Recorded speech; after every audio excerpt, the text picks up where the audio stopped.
Hi, everybody. Welcome to the Stratosphere Studio. I'm Bill Whittle. It's just wrapping up on the other side. We'll grab our friends from Twitch and we'll get on with this Dog and Pony show here.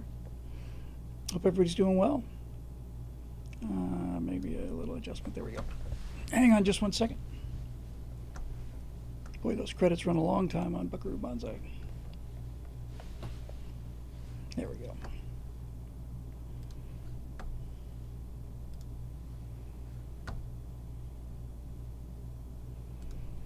Hi, everybody. Welcome to Stratosphere Studio. I'm your host, Bill Whittle. It is 8th of September, 2025.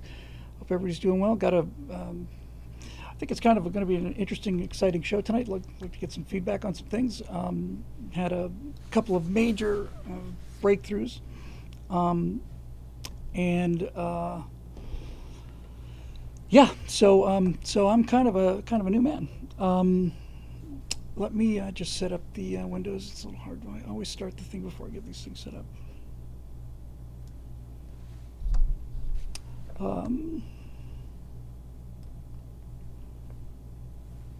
Let me do this too. Hang on a second. Yeah, so it's been an interesting period since we spoke last. First of all, let me give you a quick Natasha update. She fell on Thursday and put both hands down to break her fall. Went down hardest on her left wrist, and then kind of went down on her right wrist and right elbow.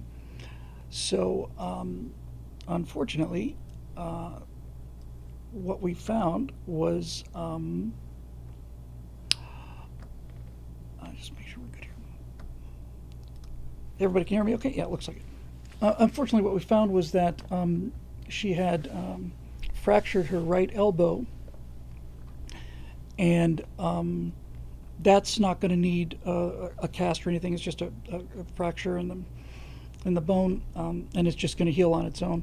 But on her left wrist, the compression, there's like a little cap that sits on the edge of the wrist here that kind of holds those bones in place, and it's attached to either the radius or the ulna, I don't know which.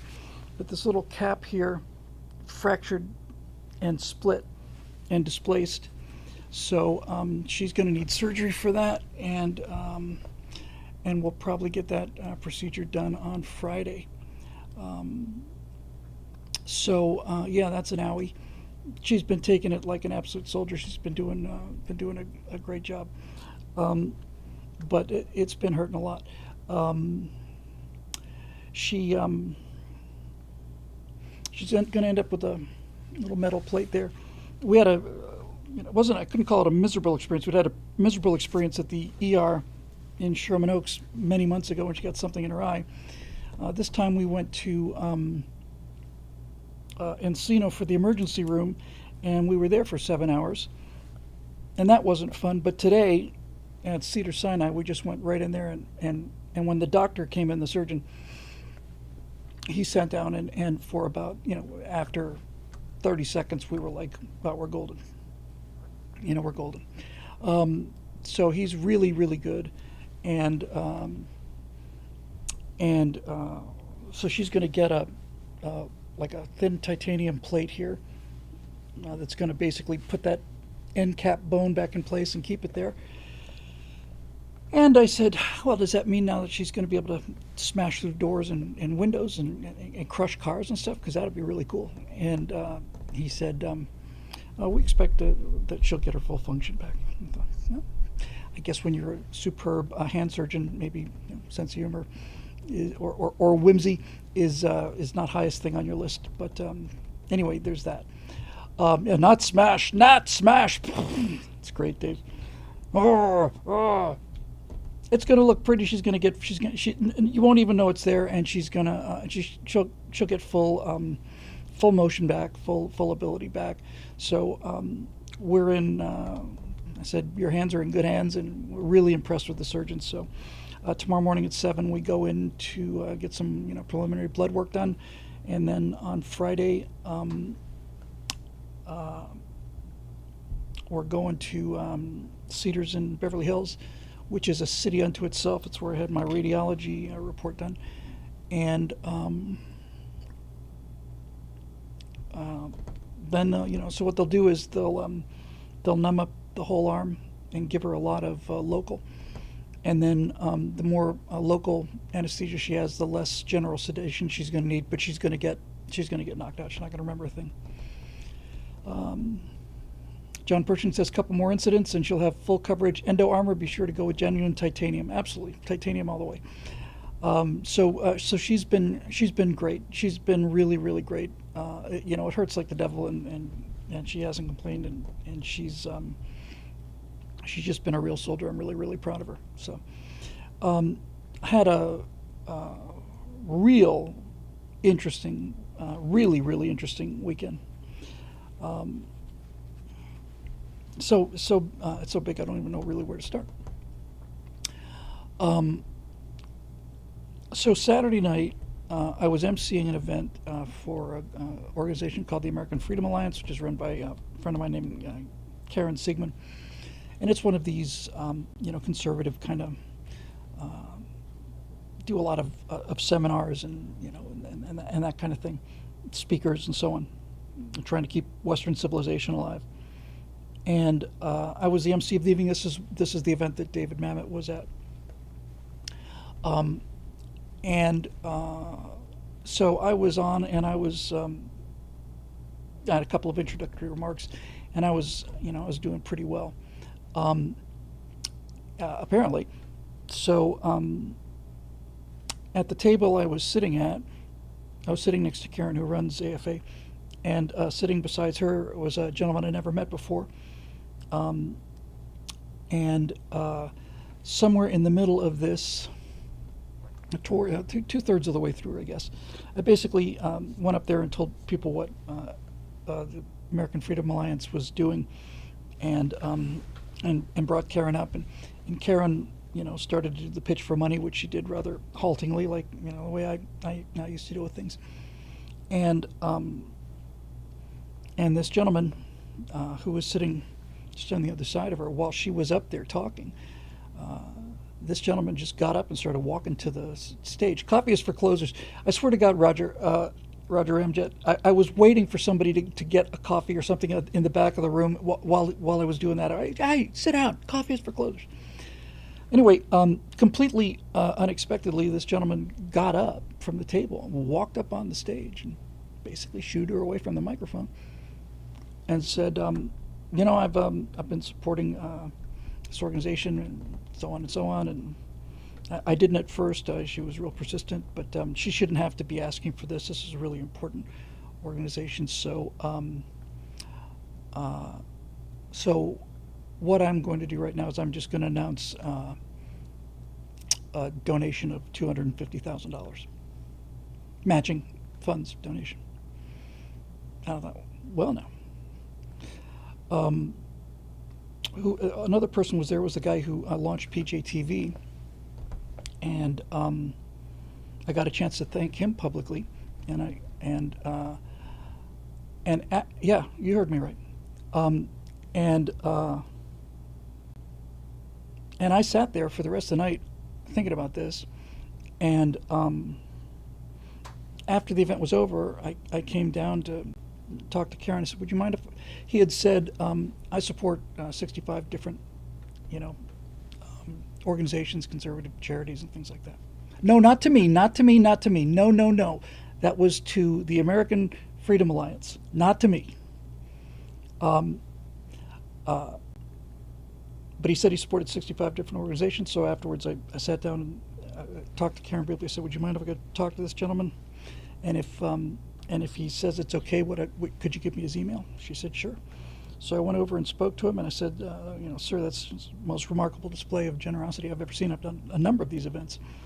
You mentioned that you support 65 different organizations, and I was wondering if it would be all right if I were to talk to you about making it an even 66.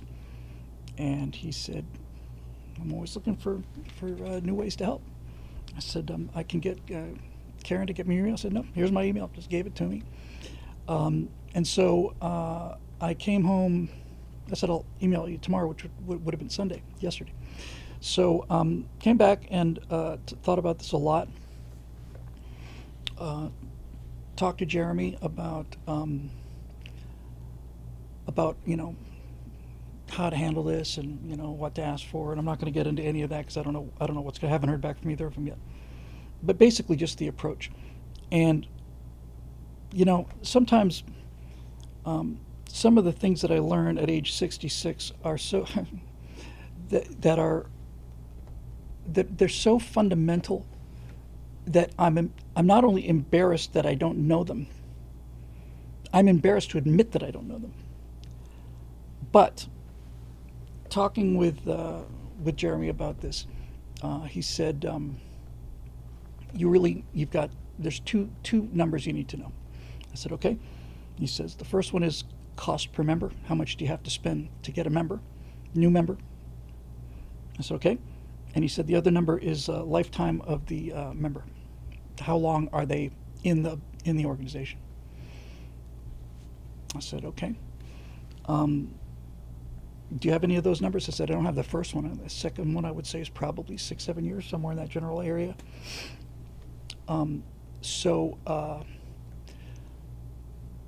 This is before I sent the emails out, but after I told him I'd spoken to these two people, because I mentioned it to the guy who started PJTV as well. I went up to him and he was very kind and very friendly. I said, would you mind if I send you an email tomorrow? I got something I'd like to talk to you about. He said, you got my email address, just let me know.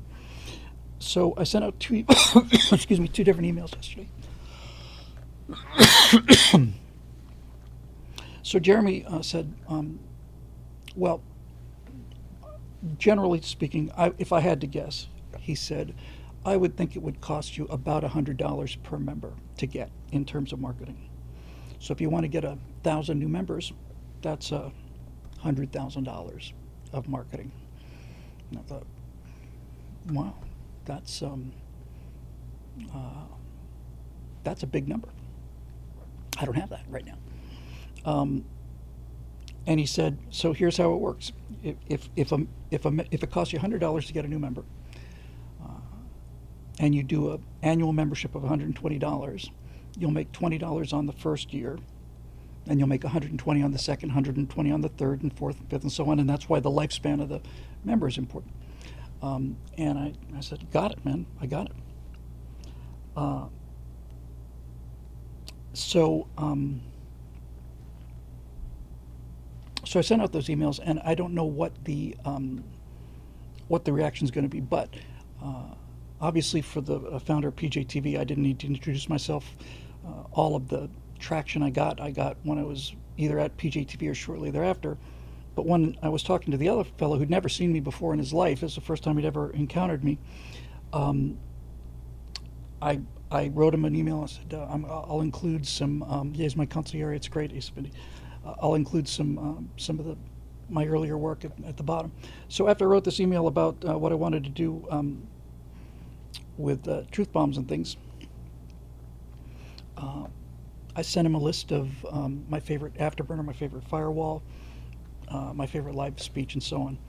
And it was good because my favorite, afterburner had like 1.4 million views. My favorite firewall had 2.2 million views, that kind of thing.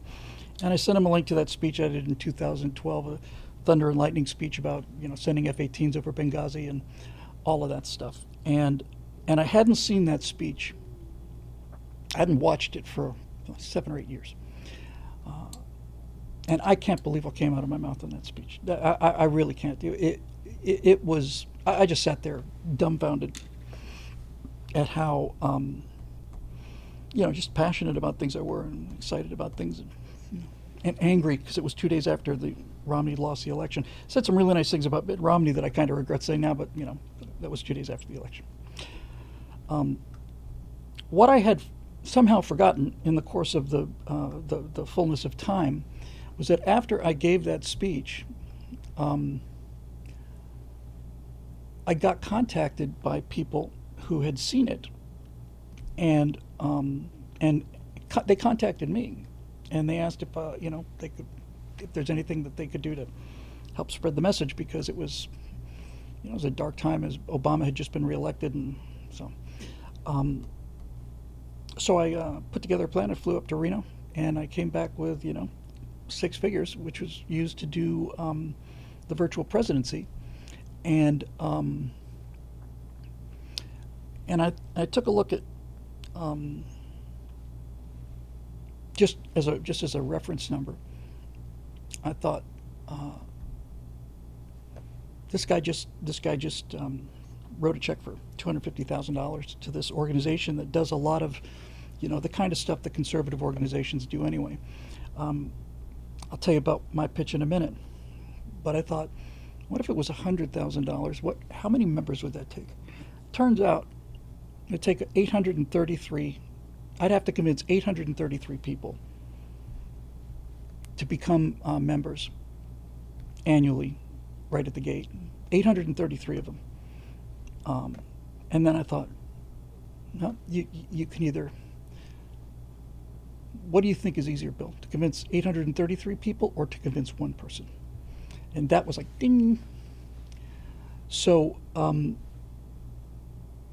so I've just looking back and all the really great work I did was 10, 12 years old now, and I haven't really been excited about anything except for until this AI video stuff came along. I obviously did great work, and it's not like I didn't do anything in the interim. I did those 4 series for Daily Wire, but they don't belong to me. Nobody watches them. You can't find them on Daily Wire. They're buried. I'm very, very, very, very, very proud of them. I think they're going to be around forever. But it basically took 6 years of my life out, and I just suddenly realized, no, this is the wrong way to do this.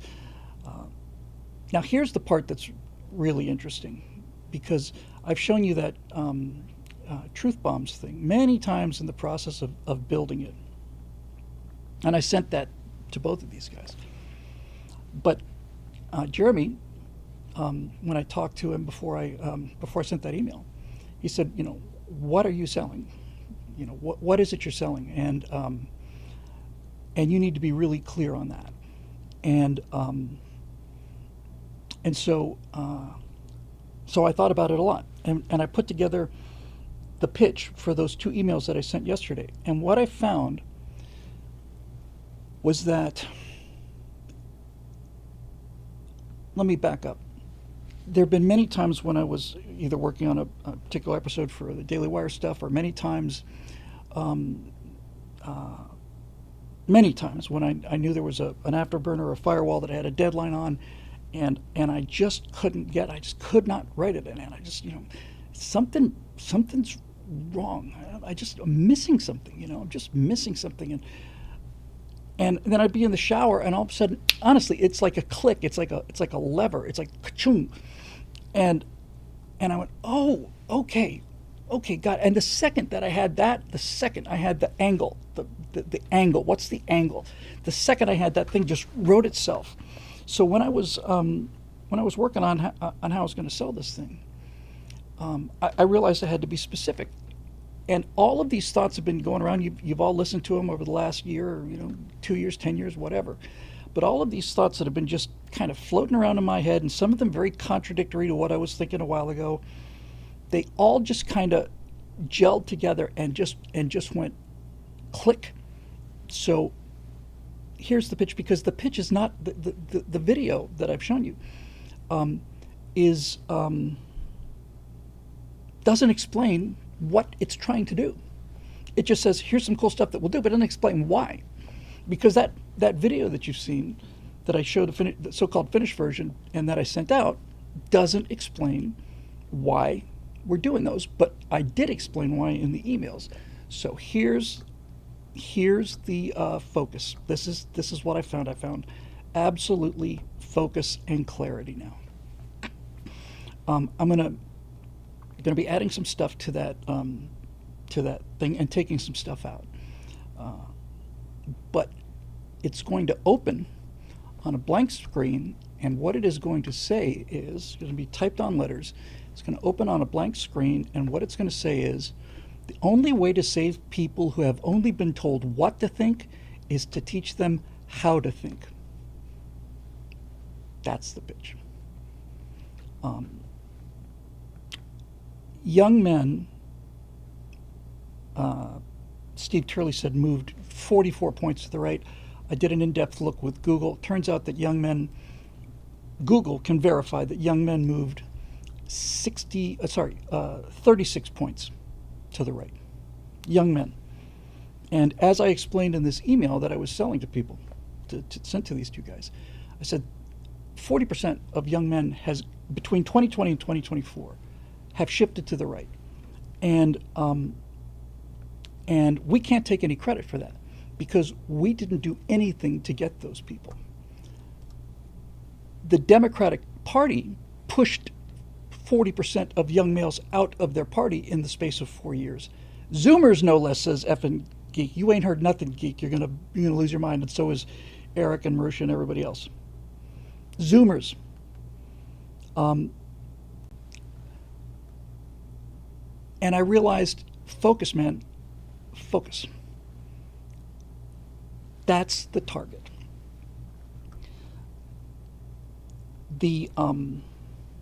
What the truth bombs are going to do is they're going to teach people how to think critically. And I'm going to rewrite this thing. I'm not going to spend a lot of time on it and how to do it now. I can make it happen very quickly. Basically, what I'm going to say is, I'm not doing this to get you to agree with me. I'm doing this so that you can figure out how to construct an argument good enough to change my mind. You don't like the conclusion I come to about UFOs or whatever, how can you change my mind? And I pointed out to on these two emails that I sent that there's nothing about this that's political because we don't want them to bounce off. I dragged out, and this is where I think I really closed the deal. I dragged out the statistics that I put together about 2-3 years ago on video games.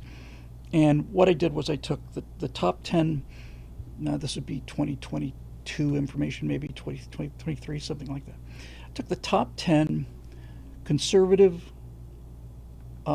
YouTube channels, and I totaled up the total number of views of the first 10 of their last 10 videos, so there was no cherry picking. And then I took the top 10 gaming channels and totaled up their views on the last 10 that they did. And what I found was that of the total views between both of those, the gaming channels got 97% of the total, and the conservative video commentary channels got 3% of the total. So, as I was saying when I was talking about doing this with CGI rather than AI, we're spending all of our effort and all of our time and all of our money on this 3% slice of the pie. 3%. And 97% is sitting on the ground out there waiting to get picked up. And one of the things that Jeremy said, because that's one of the reasons why Jeremy wanted me to do this conspiracy theory for Daily Wire, and one of the reasons why I didn't want to do it is because a number of people on the right, the left has always been crazy, but a number of people on the right are starting to drift into dangerous waters. And again, focus. I'm not trying to. We don't need to recruit people who are already conservatives. That's what so many of these organizations do. I'll bet you of the 65 that this guy supports, 61 of them, 62 of them are going to reach people who don't need the help. So I'm going after those young men that left the Democratic Party but did not come to the Republican Party. And in order to do that, this was a tough thing to swallow. But when I was talking about the 80-year cycle of civilizations, before Trump won and reset history, if this theory is correct, I said that means that the next generation of heroes is Gen Z. That's just, I couldn't believe it. And then this gigantic move happened, and they're becoming more religious, and they're, first time ever in the nation's history, more men are call themselves church attenders than women. It's crazy. So I'm going after those guys, and I am going to. I'm not going to make it political. I'm going to make it a lot of fun. For example, one of the great things that I can do all the time, I was coming to work yesterday, and I don't remember what channel it was, but a channel I listen to all the time, and one of the guys said, "Oh, this guy's really got a lot of viewers, a lot of subscribers and a lot of views. He said, "Oh man, I got to tell you, that thumbs up is a superpower. It's amazing what liking a video will do to that video's reach." And I thought, okay, well, I can do anything I want to in these AI videos. So somewhere, when you least expect it, in these AI videos, this gigantic fist with a thumb up is going to come into the frame, and it's either going to knock me off into the water, or it's going to float to the surface in the background, or it's going to drop out of an airplane or whatever. But this giant thumbs up thing is going to be there, and I'm going to say words to the effect of, I can't go on until you hit the button, because everybody's got these little graphics, click, subscribe, ring the bell, and nobody sees them anymore. Nobody sees them anymore. But a gigantic, 10-foot tall fist with a thumb up, really realistic looking fist that falls out of a tree or swings and knocks Mo deGrasse Tyson into the water, that kind of thing, I think will get people's attention, especially if you say, I can't go on until you hit the button. It becomes a running joke, and you can't miss it. So what I'm basically going to do is I'm gonna glorify this 36%. I'm going after them, and I'm gonna get them. And it was Jeremy who pointed out that the problem with the fact that they didn't come to Republicans or MAGA, they just got pushed out of the Democratic Party. So the problem is because because we didn't attract them, they've got nowhere to go. So they fall into some pretty dodgy places. And some of those dodgy places are people like, Andrew Tate and Nick Fuentes. And they're picking up some bad mojo there, real bad mojo. So that's the pitch. The pitch is, we are going to make videos that will attract the attention of Gen Z viewers who expect to be dazzled visually. There's no way on earth that they're going to listen to me standing in front of a green screen background. And by the way, they're not listening to Ben Shapiro or Charlie Kirk either. Those are not the people I want. I want the people who are out there who haven't been touched yet. I want that 97% slice of the pie. Barbara Russell says we're cool now. Exactly we are. We're cool now. Eric says, bingo, how many of those Trump voters are we sure won't vote Democrat in 28? Most of them probably will if we don't do something to go get them. So I'm going to go out there, and I'm going to actually glorify these people because they deserve it. They've proved it. When they moved that far to the right, and I think young males were Trump's leading voting. Young males were Trump's number one most enthusiastic demographic. So let's go lock them down. That is a definable, achievable target goal, and it's real clear. And I think, given the ability to show what we can do, and especially when you combine it with the videos that I made in the past, I really think we can go out there and do this. Now, on both of these emails, I dangled a tiny little cherry way off in the distance. I held it way back over here, just this tiny, one little perfect looking little cherry over here, almost as an afterthought. And I said, one of the other things that this will do is it's a technology demonstrator. It's a proof of concept, and it gets us up and running because, according to the best estimates now, people who are specializing in these AI videos think that by the end of 2026 or early 2027, we will be able to make feature films that will be indistinguishable from Lawrence of Arabia. When that day comes, then Hollywood's grip on society is broken, and then I'm going to move into that space with something to fill the void left by the poisoning of Star Trek and Star Wars. And I said, and there's a pretty fat pot of gold at the end of that rainbow, but that's a story for another time. So, um, uh, that's that's what I'm going to do. I'm gonna rewrite this promo to make it clear who we're going after. You know, so we're going to go after these young men, and we're not going to talk politics to them because I don't want them to bounce off. If we can teach them how to think critically by flattering them, but if we can teach them how to think critically, then they will become conservatives because conservatives are bound to the truth and reality. We don't have to talk politics to them. We just teach them critical thinking. And I mean to have a little fun of it too. You know, because these guys have been beaten down. I've seen how much they've been beaten down. And just as a small little note, you know, like this thought occurred to me as I was putting my socks on earlier today.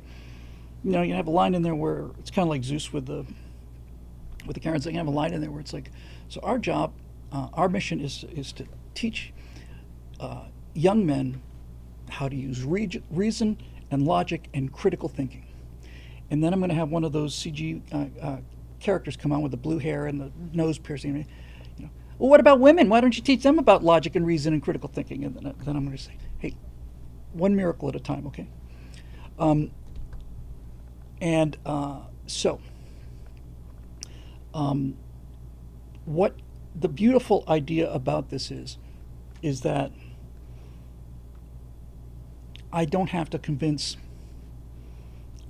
This is the really beautiful part about this. I don't have to convince 3,000 people to become members. I have to convince 3 people to put up the money for this. And when I do, then the membership will come automatically. Once those videos are out there, then the membership will come automatically. But first, I got to go. Every $100,000 is 833 members. If I go out and raised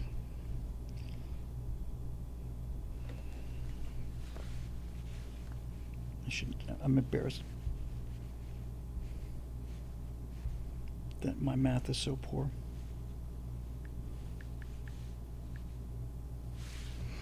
So what that man did at that video, I'm sorry, at that event a couple nights ago, was he went up there and he gave away 2,088 members.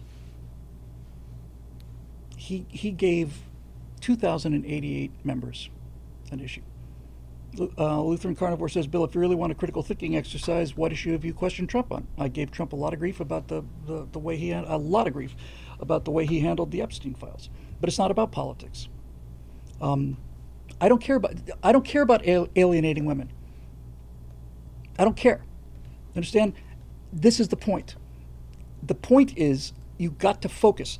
And this is a really, really important point. The reason that Hollywood is sinking is because they're trying to make 4-quadrant movies to appeal to everybody, and that doesn't work. All you do is water down your appeal so that nobody really wants to see it. To get somebody to go to a movie, to get a park and drive to the thing and pay the money and sit in they've got to really want it. And Hollywood has been trying to make these movies. Oh, well, it'll be a Marvel movie, so the men will come, and then we'll have girl bosses, so the women will come, and we'll have this and we'll have that. It's like, no. I'm not going to be insulting women, particularly, but these young men have had the living crap beat out of them. Just the living crap beat out of them. The number of girl gamers is probably 40%. I'm not going to be kicking them away, but this is the thing you have to understand. If you're going to stand out from the crowd, you've got to go after I've got to go after the people that Andrew Tate is polluting. That's the target. And I've got to concentrate on winning that target. And these young men have been told their entire lives, they're in their 20s now. They're in their 20s. They've been told their entire lives that they're defective girls, they're not as smart as girls, and they're toxic masculinity, and how dare they, they're not allowed to approach women and all the fake rape charges. I'm not saying there aren't real ones, but you get the idea. That is a brutalized demographic, and the reason Andrew Tate and some of these other characters are reaching so many of them is because they are unapologetically telling them. Well, they're really telling them the truth. They're just adding a lot of their own particular toxicity with it. Kirk's Bamboo Bazooka says, and young men want a righteous cause. That's the key. So in this video, when I change it, I'm going to make this. I'm going to make this target audience a righteous cause. I'd already written some of the lines, and it's words to the effect of, look, young men shifted 40 points to the right, okay? They've been told they're this, they've been told they're that, feminism and the DEI and young white men, right? And they've been called snowflakes and crybabies and quitters and all the rest of it, right? They've been nothing but offended their entire lives.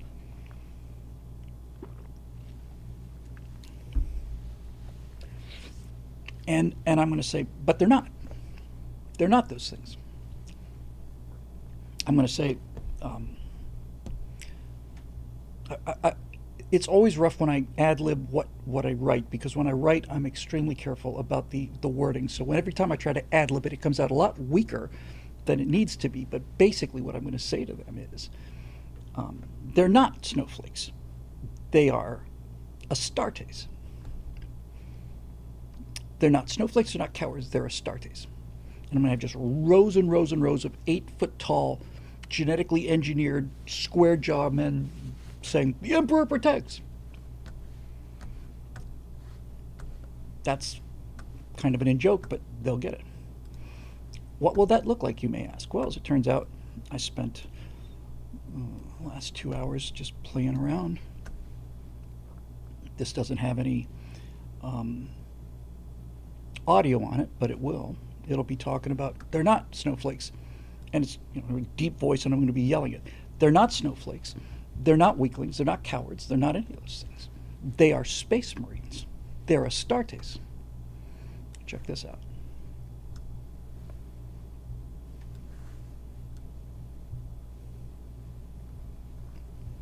Give it to you one more time on Twitch.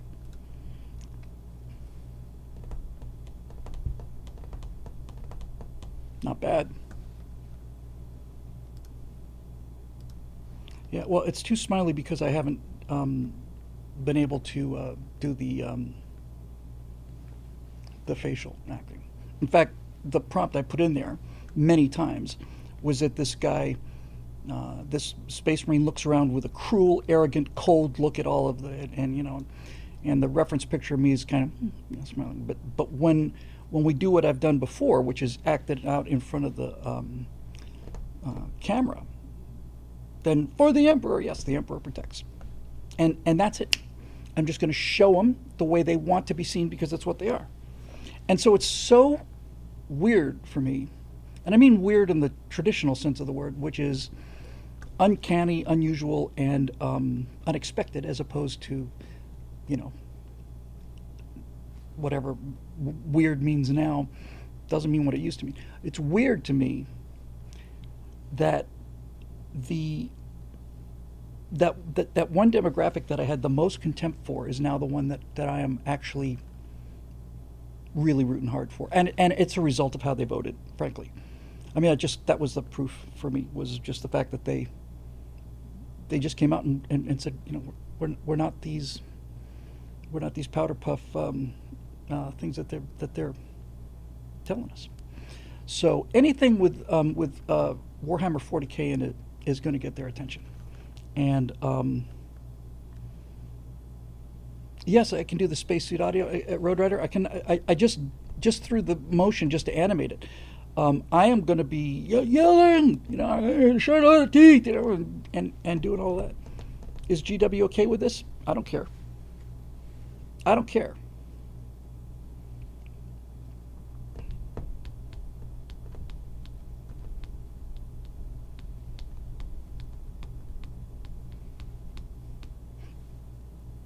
I think it's fair use.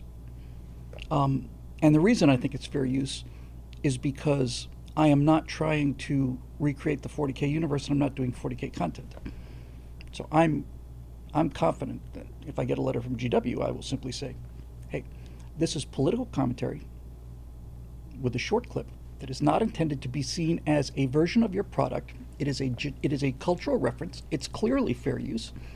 And I think if you contact the lawyers you just threatened me with, you'll find out they agree with me.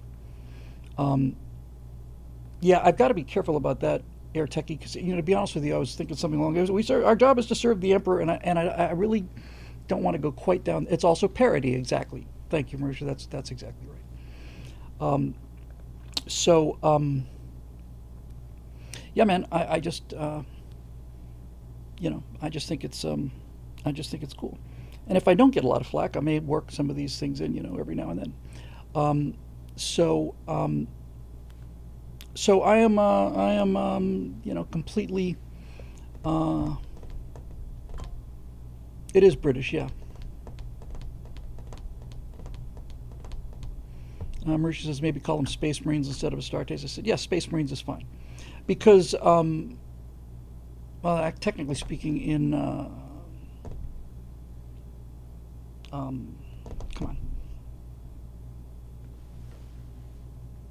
oh, for the love of God.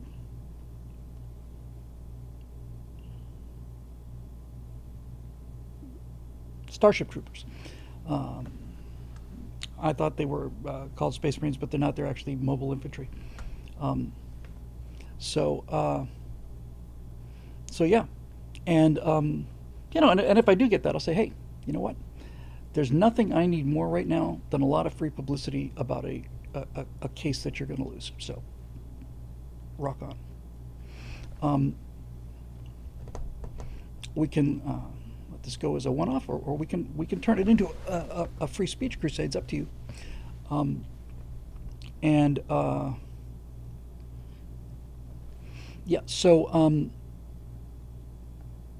my only concern is should I have gone with the Blood Angels, but I'm a battle smurf when it really comes down to it. I don't know why. I just always like the Ultramarines. It's like blue, I guess. So anyway, yeah, I have. John Condon says Gen Z men are the new dispossessed. Exactly. Exactly. That's right. And that's who I'm going for. And I think a 36-40% shift is demographically important. And I'm not excluding anybody. I'm not going to say that this is for young white men. That's just who it's aimed at. Young Hispanic men are going to come along with this. Young black men are going to come along with this. I'm going to put black and Hispanic and Asian Space Marines in there. I'm just gonna go do it, man. And I'm just gonna. It's not going to be about politics, and it also gets me off of the hook of being able of having people say, well, I disagree with you. You're wrong about UFOs. That just gets me off the hook about that. I said, okay, using the skills of critical thinking that I used to persuade you that it wasn't UFOs, that they weren't really alien spacecraft. Convince me. Convince me. Do it in the comment section right after you hit the like button. So, anyway, what I'm really selling is the future. I'm selling the future. And I'm selling the future through emergent technology that is now the talk of the town as far as that demographic goes. It is all that I see on Facebook.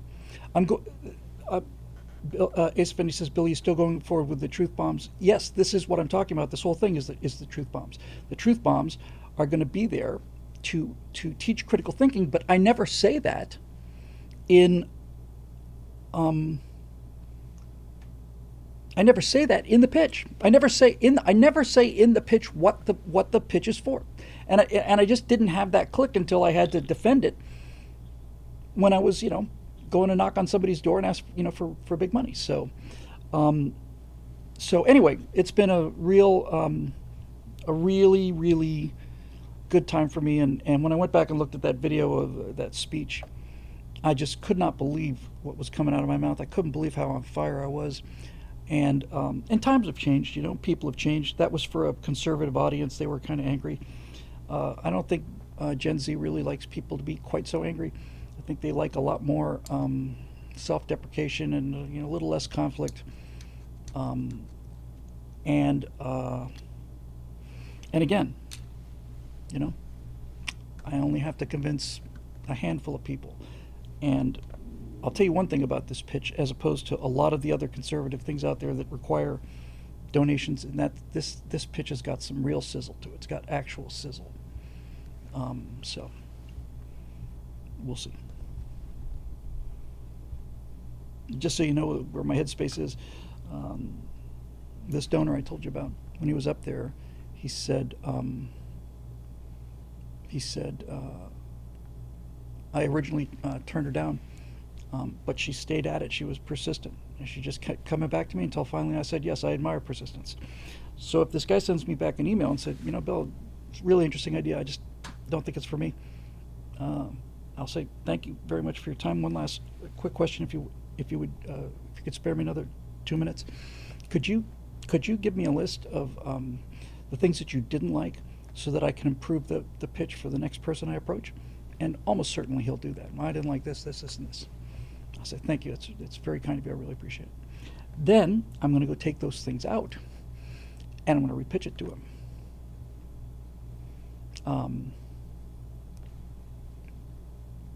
That's what I'm going to do.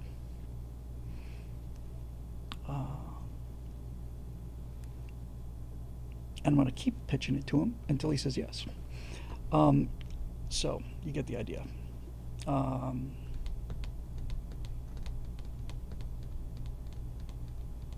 think it would be great for vids directed at convincing young women. Well, I don't know how to convince young women. I don't know how to talk to them. And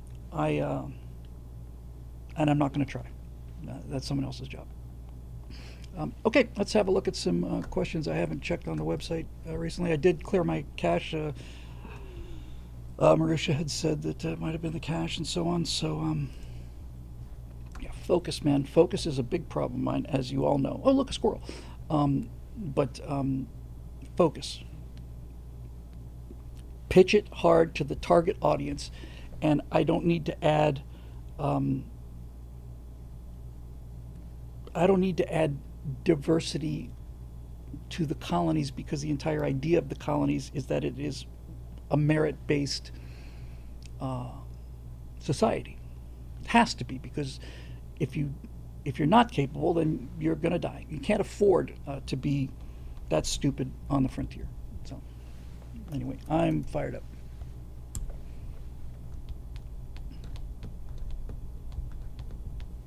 Oh, I had a couple of things cooking. Let me just see one thing here, just real quick.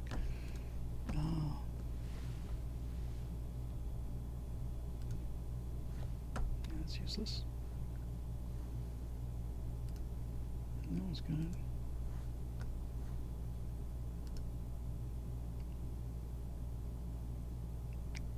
Absolutely useless. Oh well.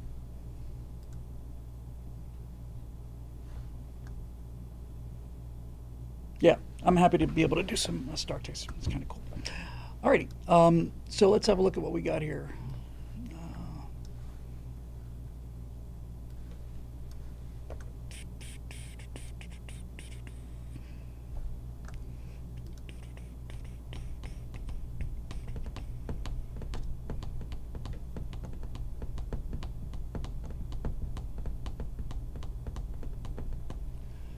Come on, Billy.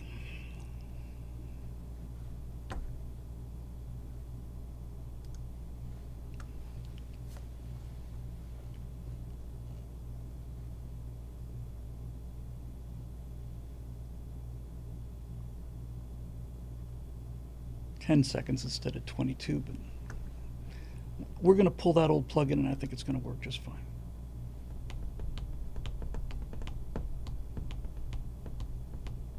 Need to change my thinking about this website too, because this problem has been walking with me this whole time, and I've been walking with this problem for 3 months, and I need to say, no, this is not something you walk with.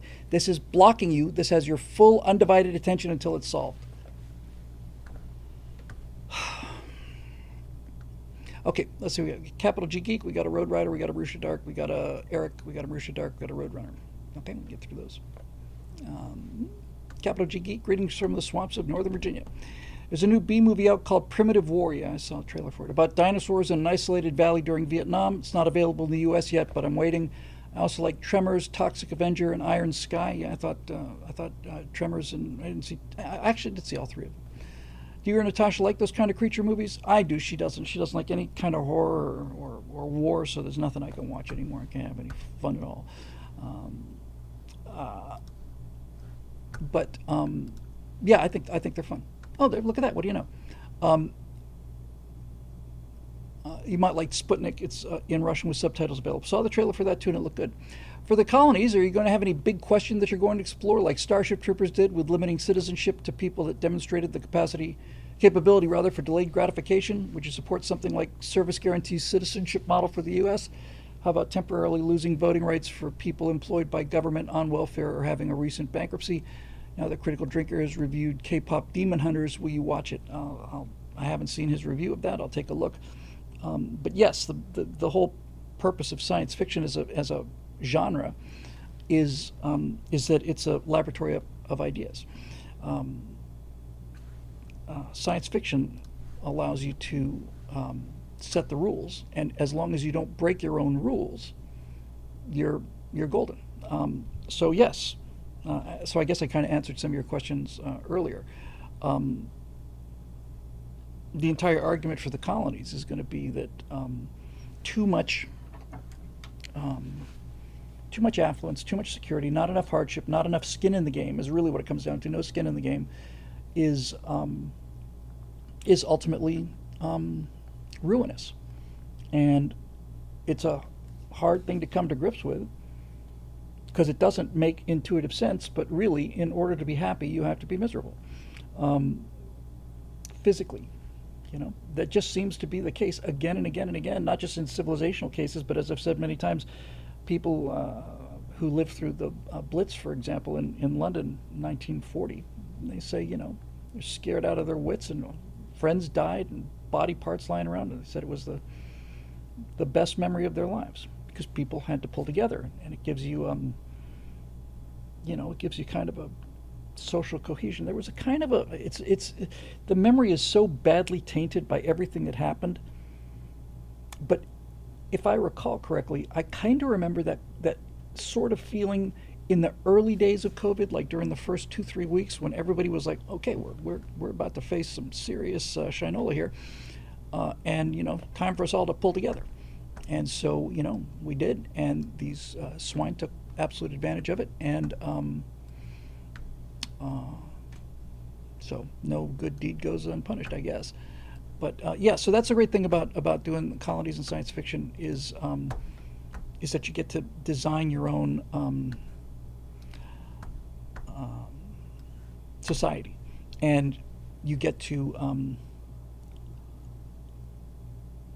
show things from a different perspective. So yeah, so the big idea is basically all of it. It's like what Americans especially need a frontier. We're wired for it, and that's another one of the things is that you're not going to see any crybabies out there on the frontier. Um, the men are going to be manly men. The women are going to be women. They have to be tough. I'm not going to make them weak. They're not going to faint and trip at every opportunity. But these women understand what it takes to have to lift something that's 300 pounds. And they're not going to be taking their men for granted, and they're not going to say, "I'd rather go walk through the woods with a bear than with a man." They don't, they can't afford to be that stupid. So there you go. And thanks for the question, Road Rider. Hi, Bill. Hi, Road Rider. Last night to celebrate my 40th wedding anniversary to my beloved Mrs. Road. Shouldn't that be Mrs. Ryder? uh, I listened to the latest Backstage. I'm really glad you have two solid guys you can shoot the Shinola around for an hour. Steve's consistently sharp, experienced, and snarky. Scott's consistent. You came in hot with Zeus. I've watched it twice on YouTube repeats before that live on TSL. Funny as hell. So like those two. So you like those two. They provide a good balance to you. But dang, Scott sure takes the wind out of sails when he keeps up the "hey, I just want them to like me so I can convince them to come over to our side" argument. Paraphrasing, he said, but that's a fair analysis, I think. And presents this as the only way forward in his opinion. Your Zeus is the opposite of this. It's mockery, in your face, and sets up the style of the upcoming truth bombs. The question offline: do you ever ask Scott, "Hey, look around, has that kumbaya worked for you worked out for you, worked out for America lately. Um, in my opinion, truth bombs will not convince radical leftist progressive commies to see the light, but truth bombs will reinforce 80 million people who voted for Trump that the conservative idea is the one to stick with. Yes, now you're on the plane. It's an absolute waste of time to go after those people. Some of them will fall off of the tree, but the rest of them have to be mocked. Nicey Nice will probably get you 1 or 2 crossover members. Zeus Exploding Angry Karen might get 1 million new members who like that they see in mockery, humor, and truth. And this is, and add to this the reaction to Philly's Karen. When I watch a racing boatload of Tren del Agua turn into pink mist, Dan Bongino's words are echoing in my ears. Cutesy time is over. Yeah, cutesy time is over. Oh, on the website, do you know anyone in the conservative zone that can point you to reliable guys, maybe TPUSA? If any one of these 2 guys comes through, I'm just gonna go hire an American, and I'm just gonna get it done in a day.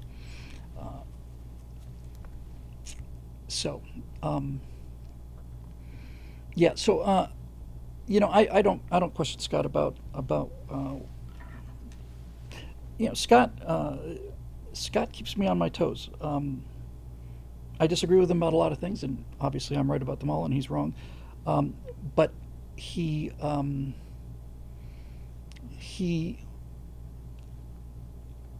really does keep me honest, and that's I think why that part of the show works. I don't agree with him about a lot of this stuff, and I don't agree about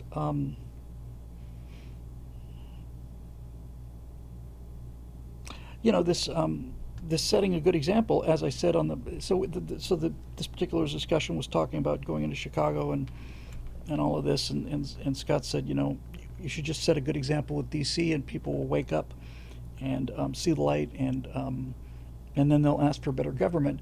And my opinion is, no, they won't, because when it happened to the Big Apple, which was the murder capital of the world, or at least of America, until Giuliani came along, it convinced New Yorkers because they saw their own lives improve. Not somebody else's lives, their lives improved.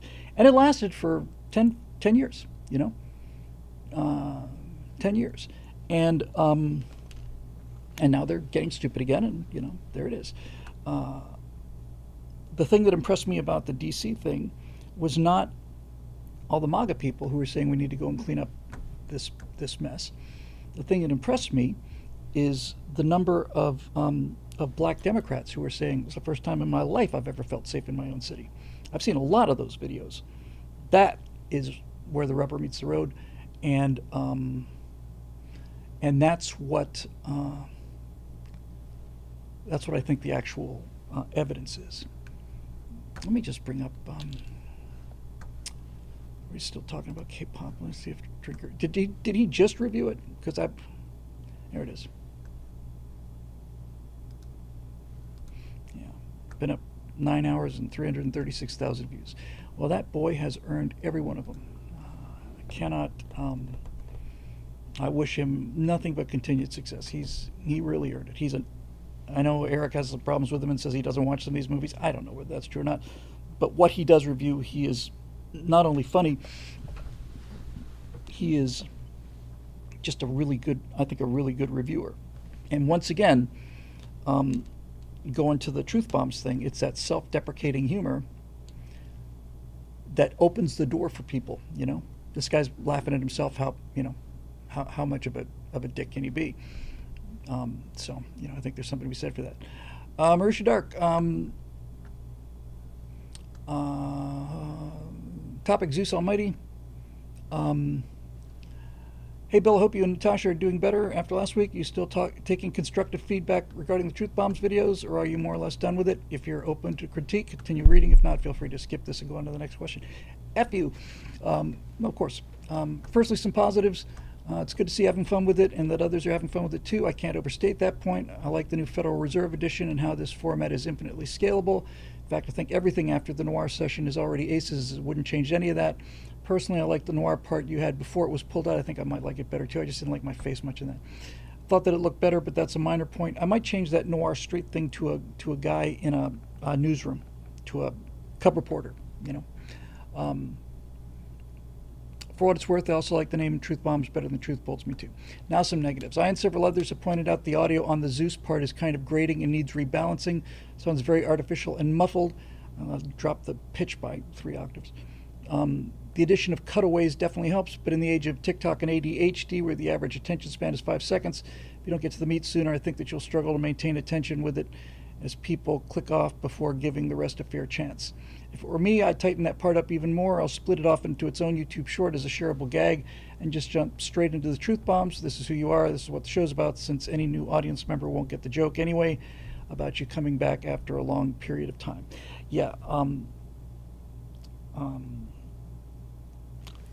I agree. I was thinking I might be able to cut. I have 2 reactions of the filthy peasants, and I might be able to get rid of just the first one completely. Yeah, I definitely need to cut to the chase sooner. There's gonna be a lot more substance in the stuff between Zeus and the list of the truth bombs, and I'm going to trim that down too. So yeah, no, it's all well taken points, and and uh, and you're right. I need to get to it now.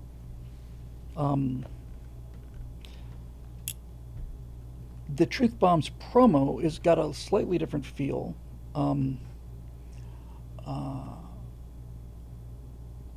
than than the actual Truth Bombs themselves. Um, I mean, to redo Zeus's audio will be some work, to be honest with you. Um, I tried the echo. I thought it was harder to understand with the echo. Um, Rusha says also maybe drop the "Hey, how's it going?" as it undercuts the straight delivery. I love the "Hey, how's it going?" and I love the where was I? He's not all there, Zeus. So I'm going to leave that alone. I could try to re-record, reprocess it, and not have the voice shifted as low. That'll make it clearer. But you know, so maybe I've gone. Maybe I need to walk it back to 8 or something like that. I don't know.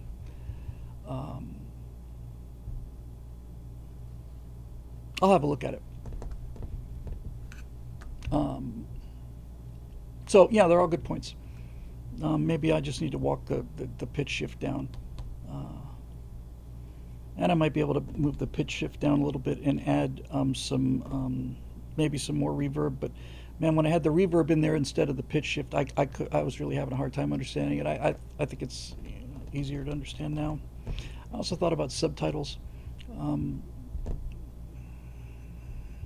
which I don't know, might actually be a good idea if they're small.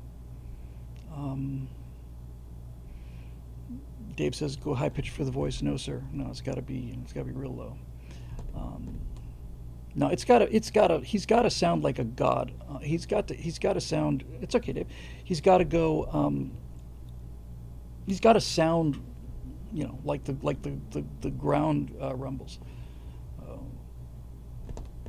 So I'll have a look at it. I'll have a look at it. Anyway, thanks for just my 2 cents. Hope it helps. It does help. I think you're right about all of that. So there you go. Eric Blake. Oh, hey, what do you know? Tonight, the case of the foul ball. Sybil, you're probably aware of the story this week of the raging Karen who was so sore about the guy getting the ball from the home run hit. She yelled and screamed until she was able to take it away from the man's son. And in case you didn't hear the whole story, I don't know, man. I just had an idea. That's probably not. I don't know. The home team immediately reached out to the father and son after the game, and the kid was able to meet the players. Happy ending mostly. So there's something I'm going to add to this. Let me finish it first. Anyway, I have 2 questions linked to the story. First, would you say the term Karen is a good example of the concept of shame returning to society? Yes. Yes. I feel sorry for people whose name is Karen, but yes. It's been said that a lack of societal shame is a concern, a major reason we've face so much decay. Second, our friend Ben Shapiro recently waxed eloquent on his love of baseball, and he theorizes that a big reason people have lost interest in Major League Baseball is in large part because it no longer has an integral sense of nostalgia. Maybe nostalgia for its classic father-son imagery, playing catch, etc. What do you think, Bill? Why has baseball largely faded from the public consciousness over the past few decades? I mean, it's not like the NFL hasn't been around for a very long time, so I can't think of it as a competition. Well, I've always felt that going to a baseball game is a nice day out on the field eating hot dogs with something to watch while you're doing it. I think the primary reason that baseball is falling in popularity is because it's just a pretty slow game compared to football. Um, it's a very, obviously a very pastoral game. It's a 19th century game, not a 20th century game. And if you have not heard, and I don't know, there are times that my memory really worries me, and then other times I'm sharp as a tack. Um, if you haven't heard George Carlin's difference between football and baseball, it is one of the most brilliant observational pieces of comedy ever. It's just great. Um, so, but baseball still. I mean, Field of Dreams. I don't know anybody who didn't cry at Field of Dreams. Um, the Natural had that same kind of thing.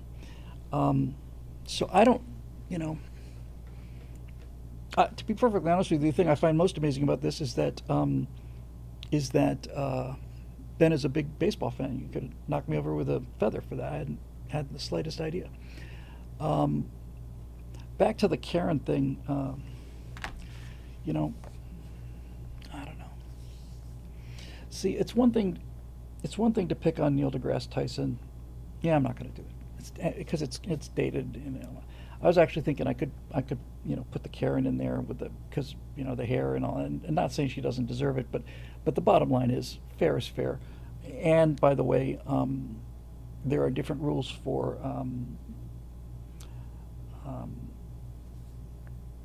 what's the matter with me, man? I'm just trying to just crank these wheels of sand in the gears.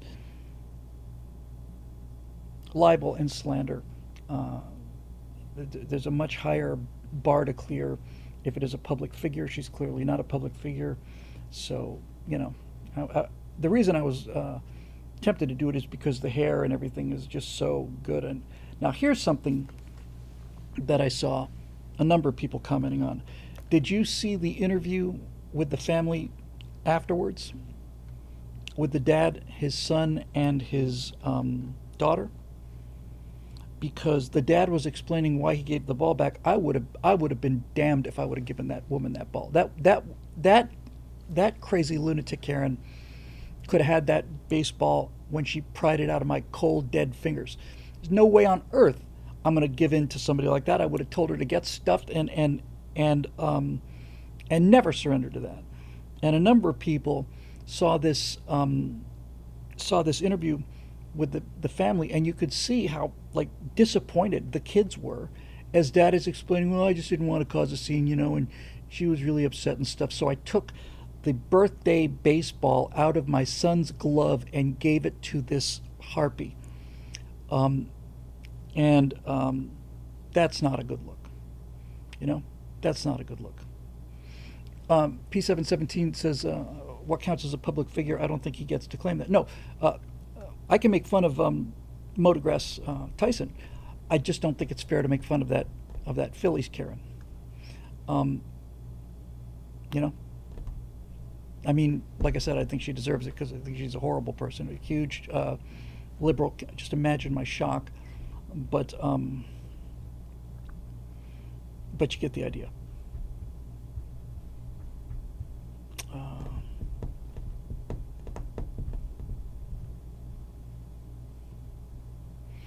Yeah, Dad didn't cover himself in glory either. No, he did not. It's not just punching down. It is punching down, and she's not a public figure, so it's not really fair to pile on. And that's spelled Moe, Andrew. That's his twin brother. That's what we'll do. That's how we'll cover it. That's how we'll cover it. So we're not talking about Neil deGrasse Tyson. We're talking about his twin brother, Mo deGrasse Tyson.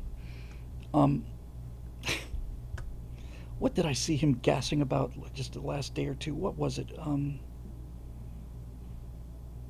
Well, first of all, whatever it was, he starts off with, "Now, as a scientist, curiosity." It was, somebody asked him. Um, this guy was like just kissing his butt, on a podcast, and the question was something like, "It's about UFOs. It's about UFOs." And he said, "If aliens were real, would you want to go on board a UFO?" "Well, as a scientist, I'm all about curiosity. I'd be delighted to get on board a UFO." And the guy's going, "Really? Really? Oh my God, I'd be so scared." "No, I would be interested in observing blah, blah, blah, blah. As a scientist." I was like, you know what? You're not a scientist, dude. You're scientish. You're Bill Nye the Science Guy scientist. And he's honestly, seriously, I've listened to him a lot now, and he is not he's not a bright guy.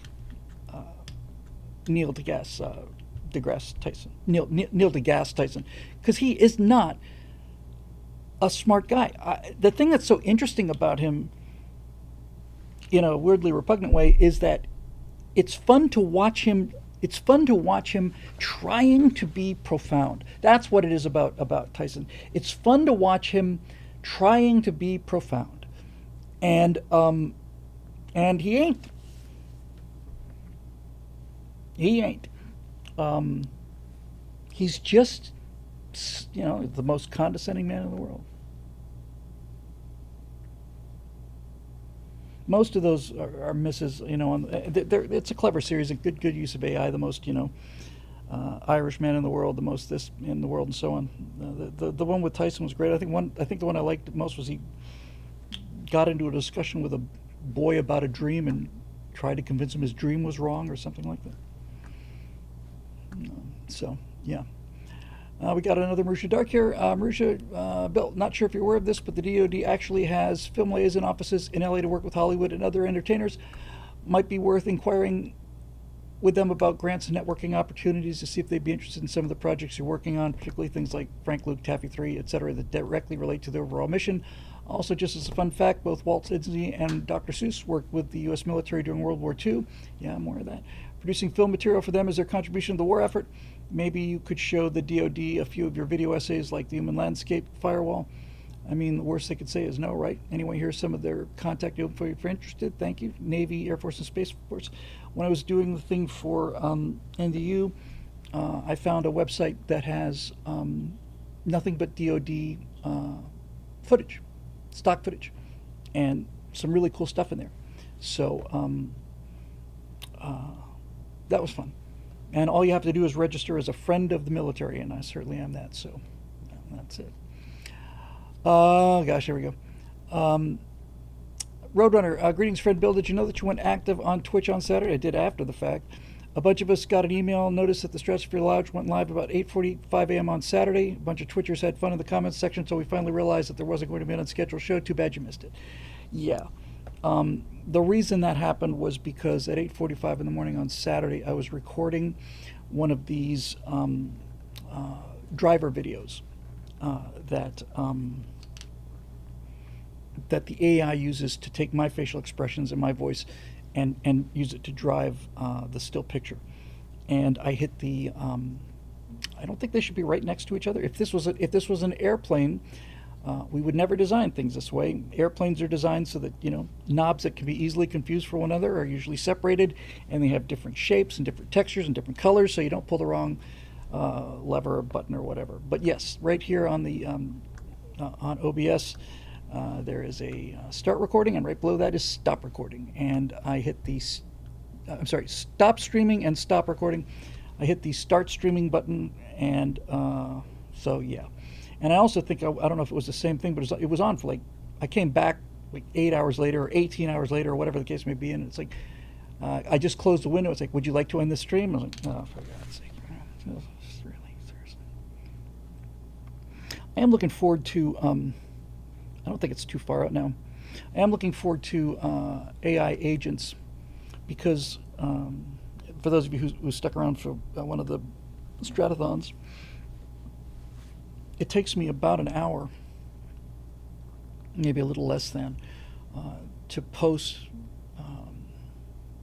like a right angle, and it's just really tedious. Um, uh, and it's just a series of mouse clicks. It seems exactly the kind of thing that an AI agent could do. You know, here's the file name, here's the description. Put this in this field, put that in that field, post it here, put this in this, upload it, post it there, confirm the scheduling, boom. But in any event, it's beats working. So there's that. Just check one thing real quick here before we sign off for the night.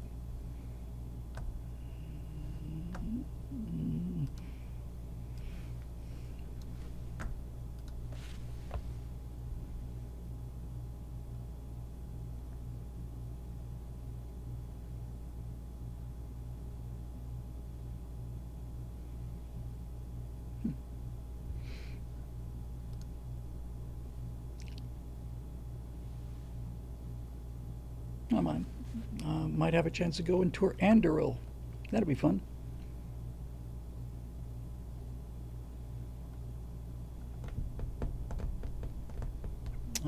September 23rd in Costa Mesa. Yeah, I'd like to see. I'd like to go see Andoril. Those guys give me a lot of hope for the future. I think companies like Andoril are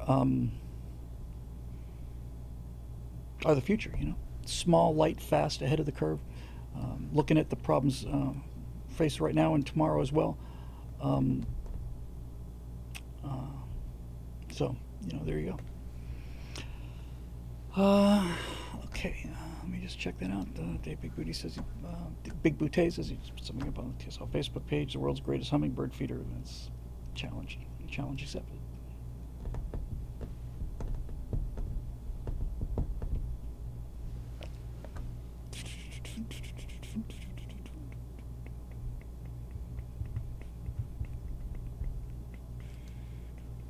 Where would that be, Dave? Andoril, the flame of the west. Yes, forged from the shards of Narsil. I'll find it. Well, I'll find it, Dave. Anyway, yeah, we're about done here, I reckon. So I'm going to be working on bunch of things. Yeah, it's all a good idea, Marisha. Not. I think I might have gone to that well about as often as I can right now. I should be at the top of TSL's page. I'm on the wrong page. Hang on a second.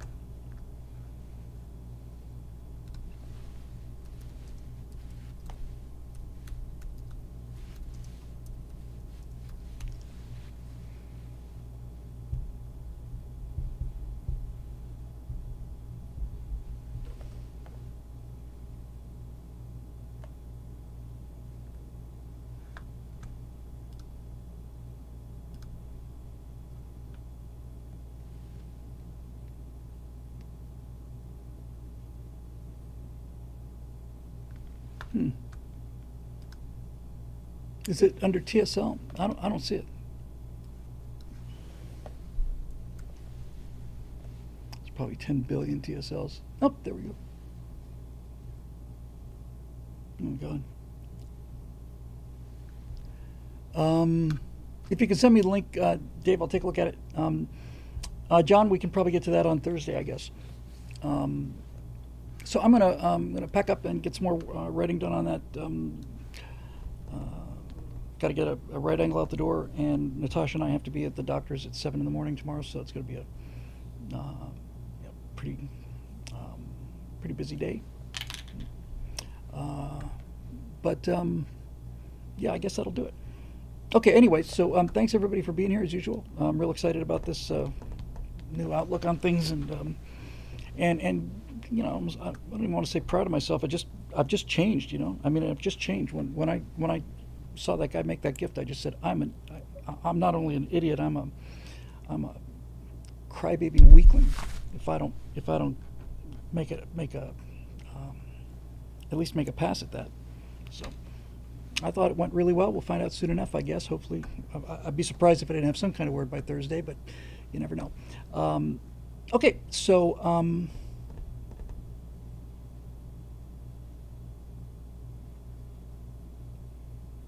right, so that'll do it. Thanks, everybody. Thanks again for the members for staying with us through thick and thin, and I think we'll be getting back into the thick pretty quick here, and that'll be fun too. And so, uh, yeah.